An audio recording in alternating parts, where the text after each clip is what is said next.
Hello, good morning बच्चों। Class 10th में तुम लोगों का केमिस्ट्री चल रहा था। केमिस्ट्री के लगभग 2 या 3 क्लासेस हो चुकी हैं, 3 क्लासेस अबाउट हो चुकी हैं। ये 4th क्लास है, तो 1 चैप्टर हमारा कंप्लीट हो गया था। हम लोग क्षार पढ़ा चुके थे, अब लवण पढ़ाना है। जो साल्ट है, साल्ट तुम्हें बताना है। तो साल्ट में भी हमने तुम लोगों को बताया था साल्ट कैसे बनता है। जब अम्ल तथा क्षार की क्रिया कराते हैं तो क्या प्राप्त होता है? साल्ट प्राप्त होता है, लवण प्राप्त होता है। और इस अभिक्रिया को उदासीनीकरण अभिक्रिया भी कहते हैं, और इसमें प्राप्त ऊर्जा जो होती है उसे उदासीनीकरण ऊर्जा या ऊष्मा कहते हैं। बात करते हैं कि जो साल्ट टॉपिक है, साल्ट आखिर क्या होता है। हमने बताया जब अम्ल तथा क्षार की क्रिया होती है तो साल्ट प्राप्त होता है। देखो, साल्ट हमारे कई प्रकार के होते हैं, जैसे सल्फेट युक्त, मतलब जिसमें SO4 लगा होगा वो सब साल्ट होगा। जिसमें क्लोराइड होगा वो भी हमारा क्या होगा? साल्ट होगा। और ज़्यादातर सोडियम से संबंधित होता है। अगर सोडियम अगर है तो सोडियम लवण वाला क्या हो जाएगा? साल्ट हो जाएगा। बात समझ रहे हो? जैसे Na2 SO4 सल्फेट युक्त भी है, सोडियम युक्त भी है। तो इस प्रकार कई सारे हुआ करते हैं। बात करते हैं, पहले तो हम लोग थोड़ा यूजेस पढ़ लेते हैं। जैसे हमने क्षार बताया था तुम लोगों को, जैसे NaOH होता है, इसका क्या नाम है? Sodium hydroxide. इसका नाम क्या है? Sodium hydroxide. इसे कास्टिक सोडा भी कहते हैं। नाम लिख लेना, फिर बाद में एक वीडियो ऐसा बनाएंगे जिसमें सारे फार्मूले लिखे होंगे, ठीक है। ये क्या होता है? Caustic soda. बात समझ गए? सोडियम हाइड्रोक्साइड, इसे क्या कहते हैं? कास्टिक सोडा कहते हैं, या सोडियम हाइड्रोक्साइड भी कह देते हैं। तो जो सोडियम हाइड्रोक्साइड है, तो सोडियम हाइड्रोक्साइड बनता कैसे है? तो ये लिखो पहले सोडियम हाइड्रोक्साइड टॉपिक लिखा दें, फिर इसके बाद साल्ट में चलते हैं, क्योंकि ये मेन होता है ना, इसी से हमारे साल्ट कई सारे बनते हैं। तो सोडियम हाइड्रोक्साइड लिख लो पहले। तो लिखो सोडियम हाइड्रोक्साइड बनाने की विधि, लिखो इसमें।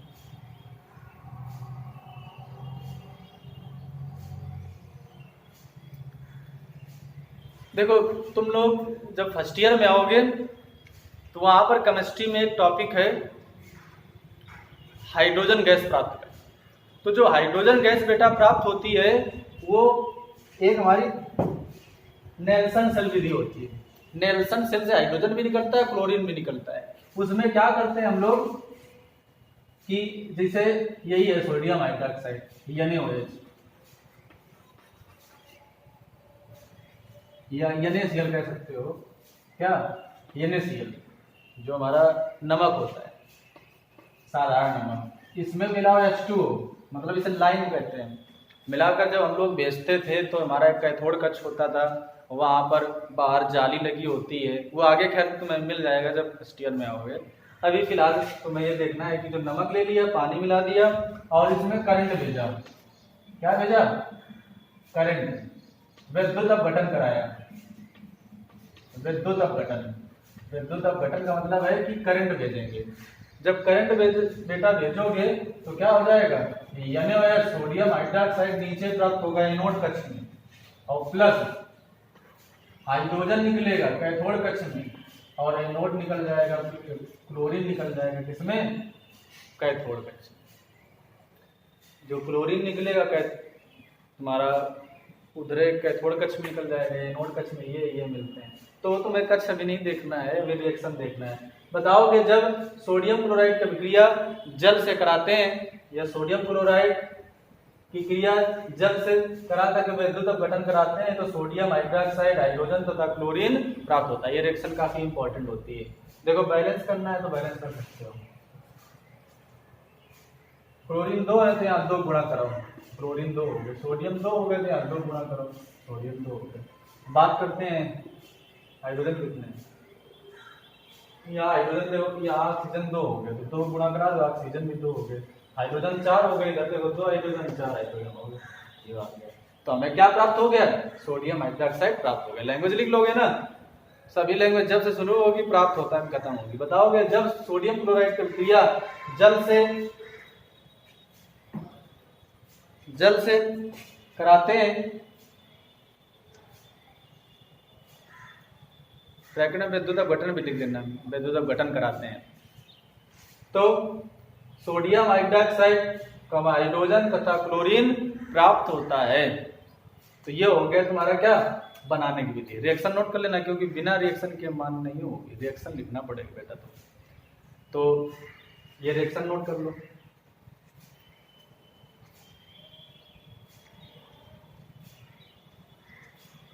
ठीक है, यूजेज आ जाओ, उपयोग देखो, सोडियम हाइड्रोक्साइड के उपयोग लिख लो, सोडियम हाइड्रोक्साइड का उपयोग। नंबर 1 लिखो, साबुन तथा अपमार्जक बनाने में। याद होगा हमने रिएक्शन साबुनीकरण कराया था, क्षार में तो आप बताया था। साबुन तथा अपमार्जक बनाने में। नेक्स्ट लिखो, लवण बनाने में, मतलब नमक भी तो बनाते हैं। नेक्स्ट लिखो, कागज उद्योग में। कागज उद्योग में, कृत्रिम फाइबर बनाने में। नेक्स्ट क्या हो जाएगा? कृत्रिम फाइबर बनाने में। धातुओं से ग्रीस हटाने में।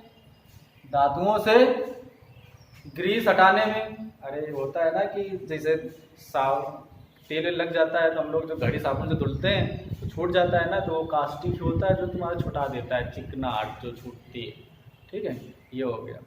नेक्स्ट आ जाओ बेटा, क्या देखो, कागज उद्योग में भी करते हैं, कृत्रिम फाइबर भी बनाने में यूज करते हैं इसी का। ठीक है, आगे बात करते हैं किसका? अब हाइड्रोजन भी लिख लो। देखो हाइड्रोजन का उपयोग, क्योंकि ये आ गए हैं तो तीनों की यूज लिख डालो। देखो हाइड्रोजन का उपयोग, देखो हाइड्रोक्लोरिक अम्ल बनाने में, या Cl होता है ना, हाइड्रोक्लोरिक अम्ल बनाने में।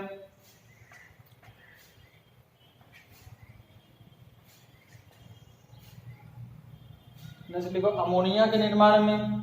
अमोनिया भी बनाते हैं। अमोनिया का फार्मूला होता है बेटा NH3। बात समझ रहे हो?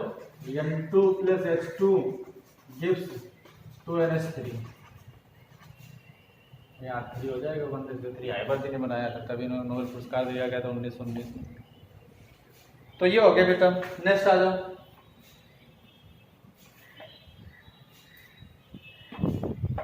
वनस्पति तेलों से वनस्पति घी बनाने में। कठोरीकरण बोलते हैं इसे। वनस्पति तेलों से वनस्पति घी बनाने में। जैसे वनस्पति तेल होता है, ये भी रिएक्शन नोट कर लेना तुम लोग। वनस्पति तेल है जैसे, इसकी क्रिया H2 से कराओगे, निकिल उत्प्रेरक होगा, 200 से 250 डिग्री सेल्सियस टेम्परेचर होगा, तो क्या बन जाएगा? वनस्पति घी बनेगा। मतलब तेल को घी में अगर बदलना है तो हाइड्रोजन से क्रिया कराओगे। इसी अब क्रिया को हाइड्रोजनीकरण क्रिया भी बोलते हैं। अगर कहते हैं हाइड्रोजनीकरण क्रिया किसे कहते हैं, बताओगे? वनस्पति तेल को वनस्पति घी बदलने के लिए ये बता दोगे कि वनस्पति तेल की क्रिया जब हाइड्रोजन से कराते हैं तो वनस्पति घी प्राप्त होता है। ये सब क्रिया को क्या बोलते हैं? हाइड्रोजनीकरण बोलते हैं। ये ट्रिपल बॉन्ड को सिंगल बॉन्ड, डबल बॉन्ड में कन्वर्ट कर देती है, डबल बॉन्ड को सिंगल बॉन्ड में कन्वर्ट कर देती है। ठीक है, ये हो गया।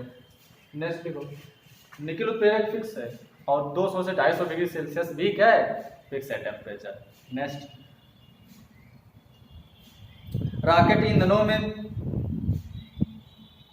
मतलब द्रवित हाइड्रोजन का उपयोग, मतलब हाइड्रोजन को द्रव रूप में करके हम लोग रॉकेट में यूज करते हैं, क्योंकि ये हल्का होता है तो ले जाने में प्रॉब्लम नहीं होगी। हाइड्रोजन अगर पेट्रोल है जैसे, तो ये वजनदार होते हैं तो थोड़ा दिक्कत होगी ना, हमें उड़ाना है तो जितना वेट कम है वो उतना ही अच्छा होता है। तो हाइड्रोजन को द्रव रूप में बदल देंगे और क्या है, रॉकेट में यूज करेंगे।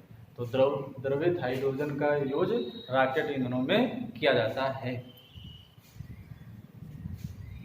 आ जाओ क्लोरीन का उपयोग। नेक्स्ट आ जाओ क्या? क्लोरीन का उपयोग। नेक्स्ट लिखो, जल को स्वच्छ करने में। जल को स्वच्छ करने में, देखो फिटकरी का भी उपयोग करते हैं जल को साफ करने में। पहले फिटकरी होता था हट गया कोड से। तो जल को स्वच्छ करने में, ये कह सकते हो कीटाणु रहित करने में। लेकिन ज्यादा क्लोरीन नहीं मिलाते, ज्यादा क्लोरीन मिला दोगे तो विषैला हो जाएगा। ठीक है, तो ज्यादा क्लोरीन नहीं यूज की जाती, हल्की क्लोरीन होती है, जल को साफ कर देती। देखा होगा जैसे तुमने स्टेशन जब जाओ तो वहाँ का जब पानी पियो तो थोड़ा अजीब टाइप लगता है, क्योंकि उसमें क्लोरीन मिली होती है। ठीक है, ज़्यादा अगर प्रेशर भरोगे तो थोड़ा हल्का सा फेना भी आया करता है, तो क्लोरीन युक्त होता है जो साफ किया जाता है। ठीक, फिटकरी का भी यूज करते हैं। फिटकरी महंगी पड़ती है, इतनी ज़्यादा फिटकरी अगर यूज करोगे महंगी पड़ेगी, इस वजह से फिटकरी का ज़्यादा यूज नहीं करते हैं, क्लोरीन का करते हैं व्यापार की दृष्टि में। ठीक, नेक्स्ट आ जाओ, ब्लीचिंग पाउडर कामा क्लोरोफॉर्म, ब्लीचिंग पाउडर, अरे ब्लीचिंग पाउडर बनाएंगे, ब्लीचिंग पाउडर कामा क्लोरोफॉर्म कामा हाइड्रोक्लोरिक अम्ल कामा विस्फोटक डीडीटी, डायमिनो डाइफॉस्फेट डीडीटी,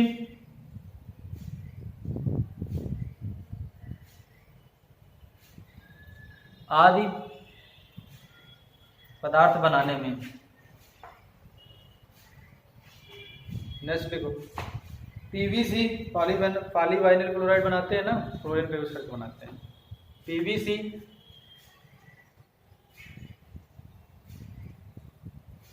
बनाने में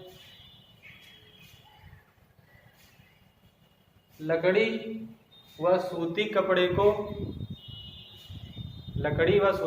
को रंग उड़ाने में, रंग उड़ा देता है। ठीक, ऐसे परमानेंट रंग उड़ता है। जो सल्फेट या SO2 है ये भी रंग उड़ाता है, लेकिन ये परमानेंट नहीं, टेम्परेरी होता है, कलर दोबारा आ जाएगा। लेकिन क्लोरीन से एक बार कलर चला गया तो दोबारा आने वाला नहीं, परमानेंट कलर उड़ा देता है। और वातावरण में थोड़ा बहुत क्लोरीन होती है, जैसे हम लोग कपड़ा अगर फैलाते हैं तो कलर डलनेस हो जाता है ना, तभी कहते हैं कपड़ा अगर फैलाओ धुल करके तो उल्टा फैलाना चाहिए ताकि उसका कलर उड़ेगा ना। नेक्स्ट आ जाओ,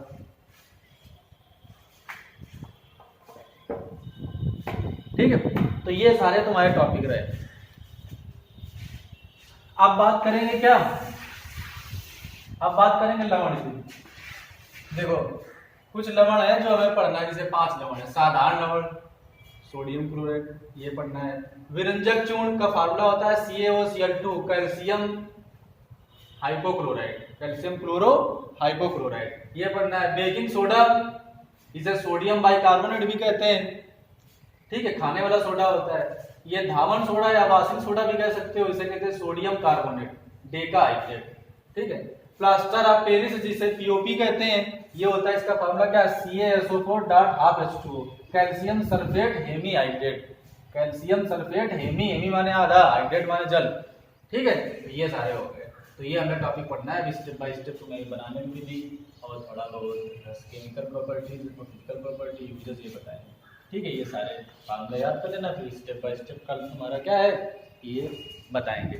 ठीक है, और ये फार्मूले सारे तुम्हें क्या है तैयार रखना है, याद करते जाना है। कुछ जो फार्मूले मिलते जाए कर, जिसे हम बता दिया करते हैं एक कॉपी में, एक पेज में, कहीं पर भी क्या है ये सारे फार्मूले एक जगह लिख लेना, ताकि तुम दोबारा देखोगे तो ये तुम्हें याद हो जाएंगे। कुछ फार्मूले हम और भी बताएंगे तुम्हें। ठीक है, अभी तो और कई सारे फार्मूले मिलते ही रहेंगे, फिर बाद में एक साथ हम फार्मूले लिखा भी लेंगे, तो कुछ अपने मन से भी पहले से भी लिखते रहो। ठीक है बेटा, ठीक है, जय हिंद।